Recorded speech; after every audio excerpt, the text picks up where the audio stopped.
أعوذ بالله من الشيطان الرجيم بسم الله الرحمن الرحيم وصلى الله على نبيه الكريم njegam bëgg nga yow sëg murit jak te wér moyul marchandise ak jigéen ak pexeem njegam bëgg nga yow sëg murit jak te wér moyul marchandise ak jigéen ak pexeem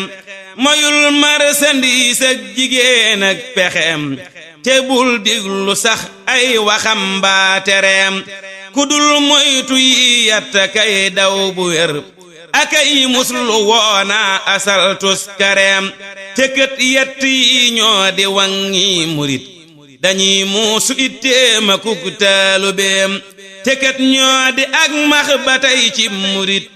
te lii doy na mboolem murit yépp pasaam ku bëggul lu dul yàlla ak raw lu bon na def yi bayit cib xolam ak jibaam murit dëgg day sàmm cër sàmm xol du xoolee ka dem fiw jigéen nit ni kaam ku sàmmi cëram yépp sàmmup xolam du gis jenn lor ndax te génnul sangeem ku jóg tàbbi dex war saxaarug ndoxam gu wér doo ko gis labbu génnul pëkeem murit boo fa gis nag pëkeemay ndigal bu cay jóg ni candax dexuk alkuteem ku génnul ndigal nag du gis ak mbugal ku xam aw ko awloo ko it ay fereem waxal nag sa bopp ak sa waa kër bu wér ñu daw marchandise ak jigéen ak pexeem ku am njëg na jëndi ku ñàkkit na muñ